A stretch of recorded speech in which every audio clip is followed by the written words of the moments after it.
everyone and welcome to BNSN on campus. Today we're taking the lessons of the stock market to the SP Jain School of Global Management. Right behind me are the enthusiastic students who will be participating in an interactive session. So let's get straight to it and introduce our experts who will be guiding us over the next 30 minutes. Joining in on the show today, I have with us Nitasha Shankar. She is the head of research at Yes Securities, and also Kamlesh Rao, CEO, Kotak Securities. Great to have you both with us. And Kamlesh, we were chatting a short while ago. You said you're a self-confessed backbencher, but one of the advice and tips that you had is that you should start to invest early into your career and early as a student. So what would be the keys to investing first up according to you? I think it's very important to start early because timing the market is never possible. We've tried it for the last 20 years and I can tell you for sure, don't try and do timing of the market. Starting early, you are at different stages of your life at different points in time, so your risk profile changes over periods of time. So you're able to catch it a little younger, your risk appetite is slightly higher. As you progress, the risk appetite actually comes down a little bit. So I think one of the key things is ensure start young, start systematically, and always ensure some part of the earnings that you have, whichever way it is, actually goes into investing. That's important. Natasha, what's also important, and a lot of experts discuss it, is that it's so easy to look at the markets from a short-term perspective, but the whole idea of investing is that it's a long-term process. If you could just elaborate on that point. So, if you're looking at investing, it's just like buying a house, and just when you go ahead and you buy a house, you don't really go and check the price on a daily basis. You certainly don't think that if I were to sell my house today, would I be in a loss or would I be in a profit? And it's very similar when it comes to investing in stock markets or even the other asset classes, that it is usually for the long term. And over the long term, you'll find that all your volatility and your variations and all of those jargons, they just smoothen out, and it helps to ensure best returns. Okay, so view investing in the stock markets like you're buying a house. Now we've got some questions as well from our bright students, so I'd like to start off with you. Hello, hi, I'm Aniket Baradia. I'm a MBA student from SP Jains, and my question is very simple. As per the global risk reports of 2016, we've been seeing, they have highlighted a couple of risks, like they have highlighted a lot of involuntary migration which has happened, or the government and businesses failing to adapt to the climate changes, or we have even seen financial crisis and over-debt burdens by a lot of countries. And these changes, many of such risks are not only materializing but also are settling their roots around the world. So my question is very simple to you all, that how do you factor such risk and impacts of their timings in your investment philosophies, and do you predict any such risk coming in the near future? I don't know how simple that question was, but if you have an answer. Yeah, actually, if you look at the markets the way they are positioned today, volatility is a good word that is used. You know, it's like what we call ambiguity. Yeah? You can't eradicate ambiguity. I think in the world of investing, you need to make sure you are able to manage ambiguity. What's happening in the world is really, really diverse. Okay? So you have crude oil prices falling on one side. You could have a great benefit for India. You start worrying about what will happen to GCC. You have issues of consumption in India, but when you look at China, you're really worried because that's one country that consumes 30% of the iron ore across the entire world. So you stay in a very, very decoupled world at this point in time. My sense of advice in India, when you are in the place in the country, is to stay with the fundamentals. Yeah? There could be impacts around the globe and you are not, it's not possible not to be interlinked, but I am saying crude prices for us is good. We keep worrying about currency depreciation, but in a country which has inflation of 4 to 5%, don't get too bothered if the rupee depreciates by that amount. You look at sectors within the country, and if you see the fundamentals of this place called India at this point in time, a lot is in favor. Yeah? Inflation, interest rates coming down, crude prices coming down. The important issue is how does it get utilized? So if crude has come down by so much extent, it has a great impact on our deficits. But if it is used prudently, it can get spent in areas of infrastructure. Spending on areas of infrastructure can make sure the entire consumption demand can go up. And for us as a country, we can depend on ourselves far more than depending on the outside world. So for me, keep an eye of what's happening around the world, but don't worry about that, because what happens there, you can't control either ways. But what's happening of that in India is what you should actually worry about when investing in India. I think it's so hard not to worry right now, Kamlesh, with what's going on in the markets. Do you see any resemblance of the present scenario to the 2008 after the Lehman Brothers? Do you see any resemblance in the present scenario to the old times? That's an interesting question. We keep discussing internally for sure. I don't know whether we have an answer. I don't think there's a resemblance. The level of impact across the world could be more or less similar. The big issue is 2008 was all about leverage. Yeah? 2016 is not about leverage. So that's the one big, large difference. And therefore, to see that it could have a catastrophic effect across the entire world, I don't think that's really true. But volatility is here to stay.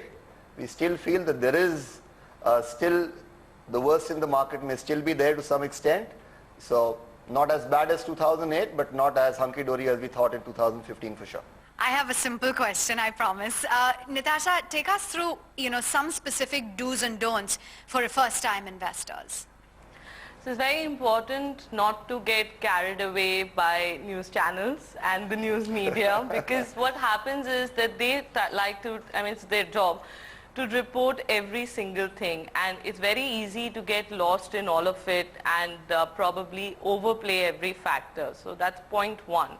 Very important. Point two is that you always go back to the fundamentals and do your own homework, because after all, it's your money that you're looking at. You're not really looking at investing someone else's money. It's easier with taking risks with someone else's money relatively to some extent, but it's wrong. It's morally and ethically wrong.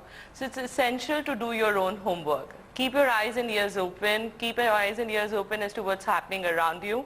But if your fundamentals are looking good and you're very convinced about your idea and you have a lot of conviction towards it, then go ahead and invest, and keep on investing a little bit every month or every quarter as whatever you're comfortable with, and keep on doing that. You will eventually accumulate wealth over the long term. And just, when you see all these kind of panic talks coming in, probably just shut down all the news channels and go back to your basics. If something has changed there, then go ahead and sell. Otherwise, just use that as a time to get things on a discount. And tune in to the news channels when you're giving all of this advice. But we have a question from the young lady in the front. Okay, hi, my name is Ritika Karwat. I'm doing the Global Family Managed Business Program at SP Jain. And I want to get back to the question regarding crude oil, because that's one of the most current topics at the moment. So, it's been extremely stable for a very long time, and it's now experiencing a bear market. With the unlifting of the trade barriers in Iran, it's further decreasing. So, with your experience, would you advise a particular sector or companies, like we know that Asian Paints is doing really well because of the current situation, raw material price dropping drastically for them, but which sectors do you think will grow in their margin expansion? And as an investor, which sector do you recommend that we should invest in at this moment? And E.T. now anchor in the being. Question, your answer, Natasha? So, see, if you're going back to the crude prices when it was just a little over $100 a barrel, at that time everybody thought it's going to just head upwards. And when it came down to about $50 a barrel, everybody thought it's going to remain there. And now everybody thinks it's going to sink further. So yes, there are a lot of factors which go into predicting the crude oil prices, and it is difficult, not impossible, but it is difficult to predict that. Having said that, if you're coming into the domestic sectors, there are a lot of sectors which would benefit from the falling crude oil prices. As you rightly said, Asian Paints is one of them.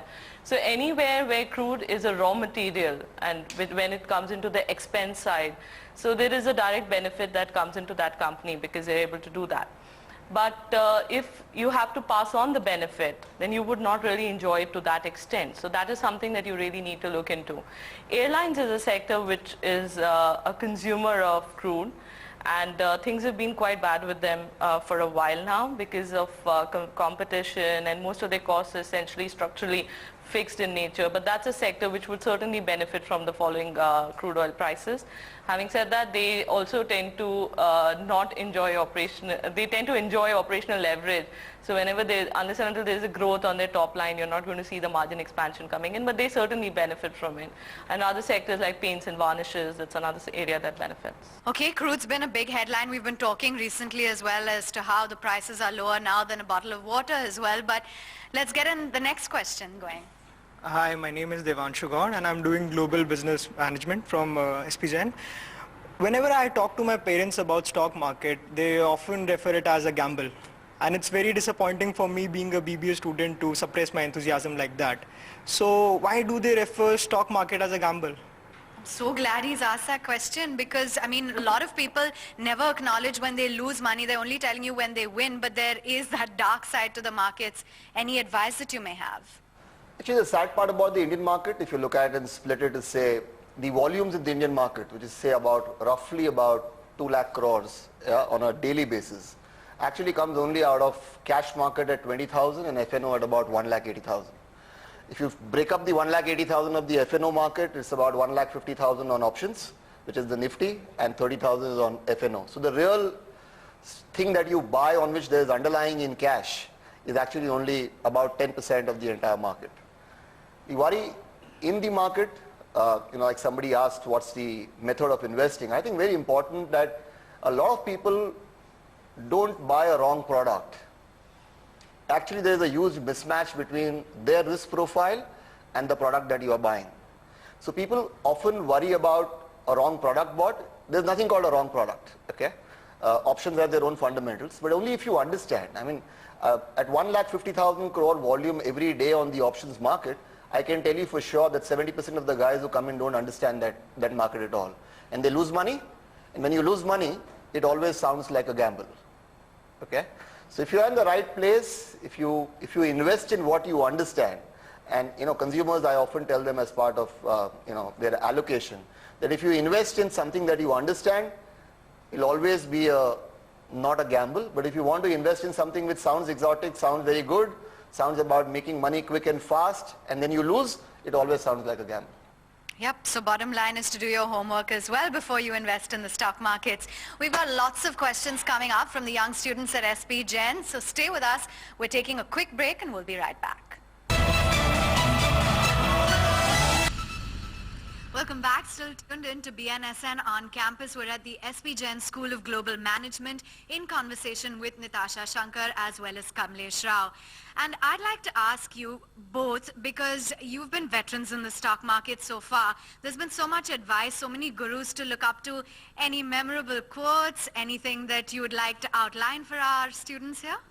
I don't know about people, but I think there are thoughts which are very, very strong. So we constantly run the organization based on this fundamental thought that when things look very good, they may not be as good as they look. And when things actually look very bad, they may not be as bad as they seem. If you catch both ends, you catch the upside reasonably well and you manage the downside reasonably well. So I think that's one of the firm thinking processes by which we run businesses and advise to our customers.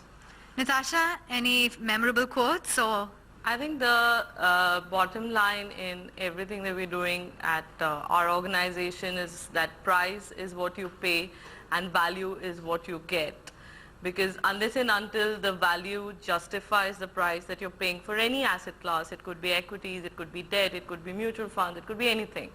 As long as the price, if the value does not justify it, we just don't go ahead and recommend it. And we believe that that is the mantra for long-term returns. Okay, let's go to some of the future Kamlesh Raos who are sitting right at the back, and go ahead with your question. Yeah, this is Chirag from the Big Data program. So I've been kind of told that the strategy for picking stocks, if you do it purely on the company's financials, your return would be considered even lesser than a bank's interest rates. So what are your views about this? Do you agree with this or don't? So what are your views? Actually, at this point of the market, if you, it's not about looking at just the fundamentals. I think it's also looking at beyond the fundamentals. Your comparison is right, because for the last 1 year, actually bank deposits have, as an asset class, have given the best rate. So I don't want to get into that comparison, but I don't think there is any substitute than looking at the company's fundamentals.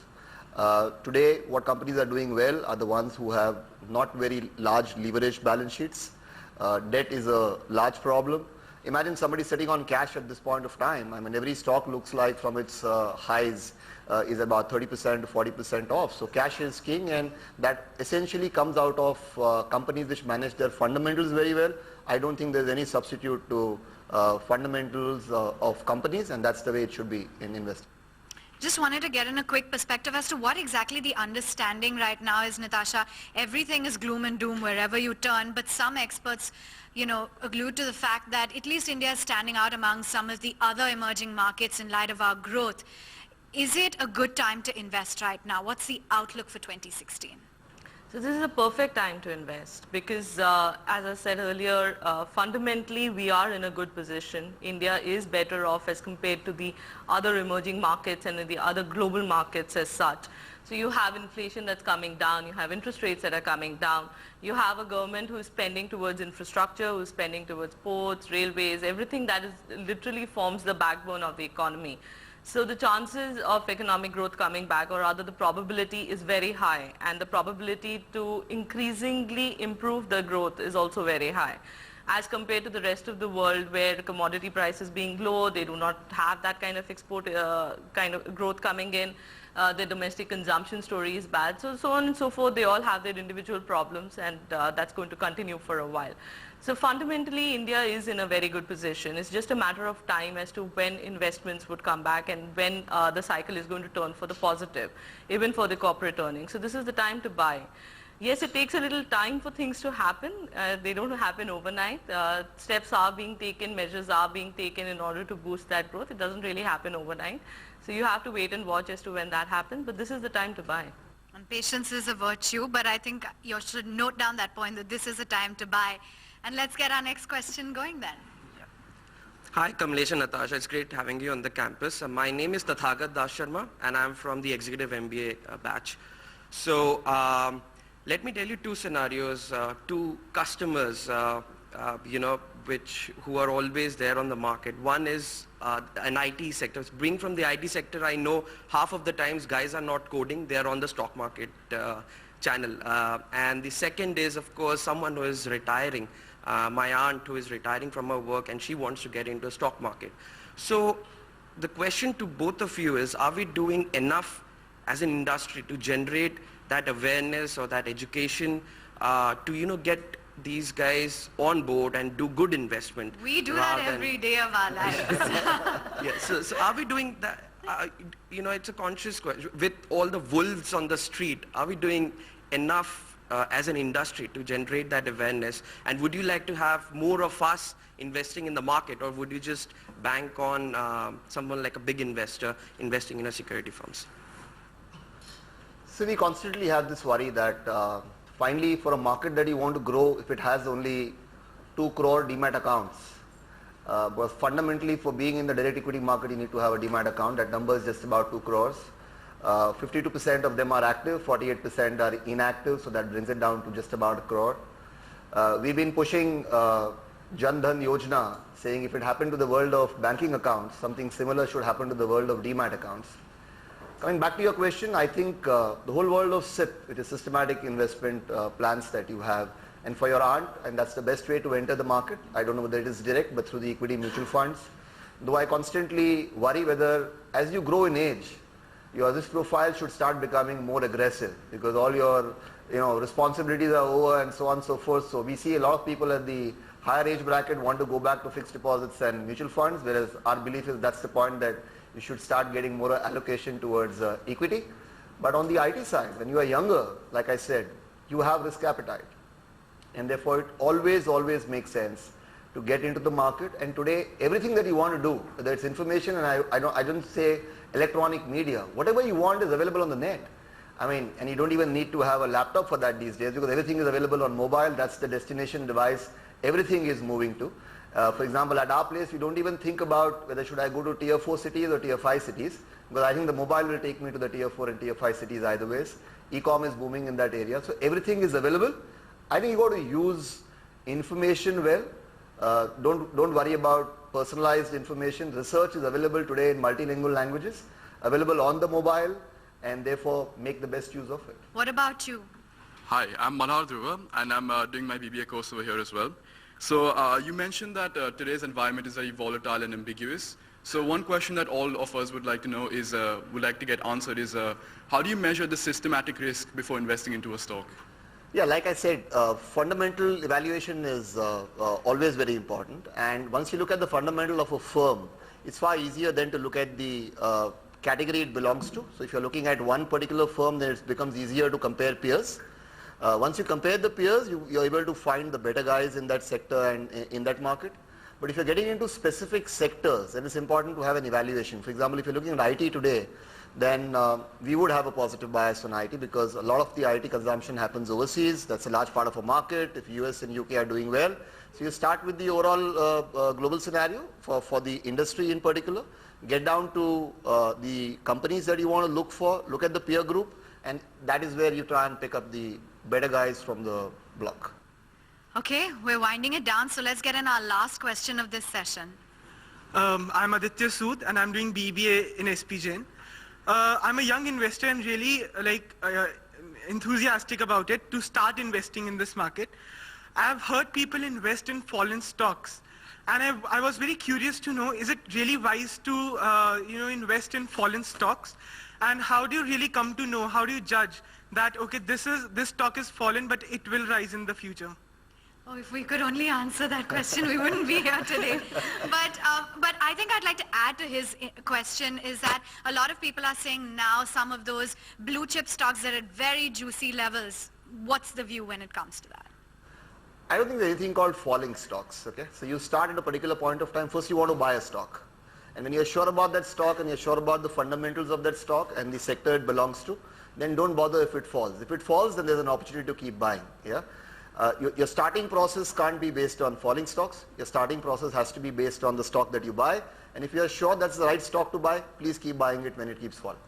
Natasha, would you like to add to that? Yeah, just to add on to that, of course, it's very important to keep your fundamentals in mind. And again, when a stock is falling or the stock price is falling, it's always good to revisit your fundamentals, and if nothing has changed, then don't worry about it. But if things are changing, just don't try to keep on averaging downwards because you may just be trying to catch a falling knife and that could hurt you eventually. So it's very important to keep in mind the fundamental basics as to why you invested in that stock and whether that still remains or not. So blue chip, small cap, mid cap, it's just the same thing all across. Okay, and before we let you two go, let's just have you run us through your top sectoral bets. Natasha.